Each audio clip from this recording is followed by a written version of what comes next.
नमस्कार दोस्तों, स्वागत है आप सभी का अपने एसएमटी चैनल पर। दोस्तों, इस वीडियो में हम बात करने वाले हैं एफएमसीजी के बारे में। दोस्तों, एफएमसीजी एक ऐसा सेक्टर है जो सदाबहार की तरह है, यानी ये शेयर ज़्यादातर वो जो है वो इन्फ्लेशन को लेकर प्रभावित होता है। दोस्तों, एफएमसीजी का मतलब होता है फास्ट मूविंग कंज्यूमर गुड, यानी जल्दी जल्दी से बिकने वाली वस्तुएं। इसलिए ख़राब स्थिति में भी ये सेक्टर जो है वे कभी भी अच्छा परफॉर्म करता है। दोस्तों, पिछले 5 साल की अगर हम बात करते हैं निफ्टी 50 और निफ्टी एफएमसीजी का, तो निफ्टी 50 ने जहां 90% रिटर्न दिया है, वहीं निफ्टी एफएमसीजी ने लगभग 78% रिटर्न दिया है।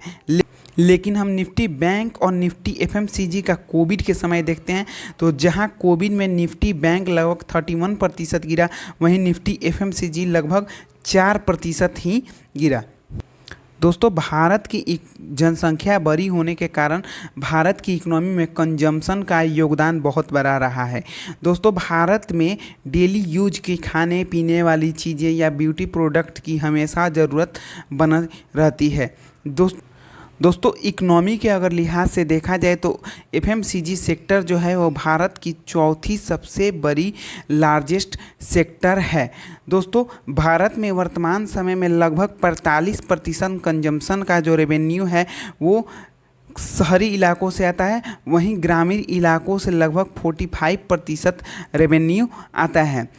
दोस्तों, वर्तमान में भारत करीब 170 बिलियन US$ की एफएमसीजी मार्केट है, वहीं 2029 तक लगभग 1000 करोड़ बिलियन डॉलर होने का अनुमान है। दोस्तों, जिस प्रकार से भारत में प्रतिदिन पर कैपिटा इनकम बढ़ रही है, उसी प्रकार से भारत में लोगों को परचेजिंग पावर भी बनी है, यानी लोगों की सामान खरीदने की क्षमता जो है वो बड़ी है।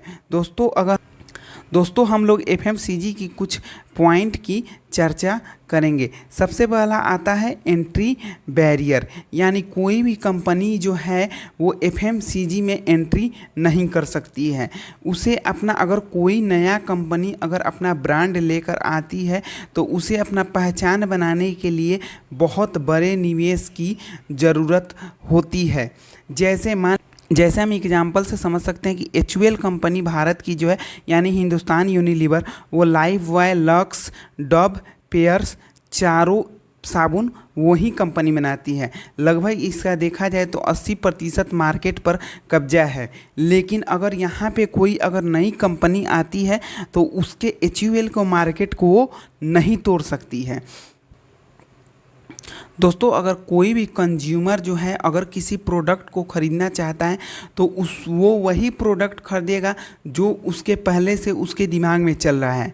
यानी अगर कोई कस्टमर जो है वो नेस्ले का मैगी अगर चाहेगा ख़रीदना तो वो मैगी ही खरीदेगा, भले ही कोई और प्लेयर आकर मैगी बेचेगी, लेकिन अभी उसके मार्केट को वो तोड़ नहीं पाएगी। दोस्तों, अगर हम कंपटीशन के हिसाब से देखें तो एफएमसीजी में कंपटीशन बहुत ज़्यादा है।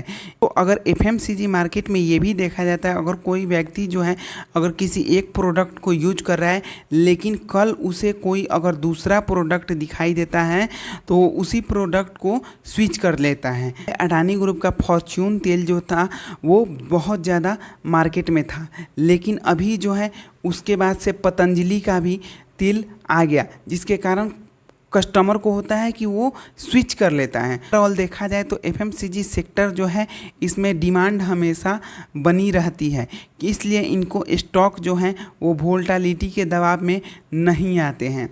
दोस्तों, या तो इन्फ्लेशन हो या फिर कोविड आ जाए या फिर कोई महामारी आ जाए, लेकिन ज़रूरत की चीज़ें जो है, जैसे मान लीजिए कि दूध है, ब्रेड है, साबुन है, ये सब चीज़ें की डिमांड हमेशा बनी रही है।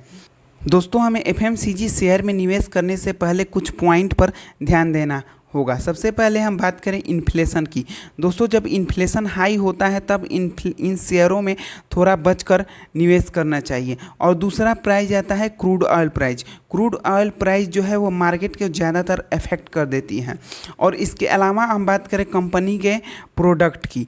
दोस्तों कंपनी के प्रोडक्ट जो है वो किस तरह से हमेशा चल रहे हैं, कंपनी अपने प्रोडक्ट को लेकर किस तरह से चेंजिंग कर रही है, इन सब सारी चीज़ों पर ध्यान देना चाहिए। जैसे दोस्तों ब्रिटानिया की अगर हम बात करें तो ब्रिटानिया के पहले बिस्कुट आते थे, उसके बाद से उसके कुकीज़ आ गए, यानी कस्टमर तक वो पहुंचने में कामयाब रही है। उसके बाद आता है कंपनी का प्रॉफिट। कंपनी का प्रॉफिट जो है वो हमेशा बना रहना चाहिए। और सबसे लास्ट चीज़ आती है वैल्यूएशन। दोस्तों स्टॉक के हिसाब से हमें ये देखना चाहिए कि कंपनी का वैल्यूएशन कितना है, कंपनी महंगा है या सस्ता है। सबसे पहले हम सबसे बड़ी कंपनी हिंदुस्तान यूनिलीवर की बात करें तो हिंदुस्तान यूनिलीवर ने लगभग 5 वर्षों में लगभग 60% का रिटर्न दिया है। वहीं हम नेक्स्ट कंपनी की बात करें नेस्ले इंडिया की। नेस्ले इंडिया कंपनी की बात करें तो इसने 5 साल में लगभग 136% का रिटर्न दिया है। दोस्तों हम लोग आने वाले वीडियो में एफएमसीजी के अलग अलग कंपनियों के बारे में चर्चा करेंगे और समझने का प्रयास करेंगे कि क्यों एफएमसीजी का स्टॉक बेस्ट है। दोस्तों अगर आपको मेरा वीडियो अच्छा लगा तो आप मेरे चैनल को लाइक करें, शेयर करें और सब्सक्राइब करें।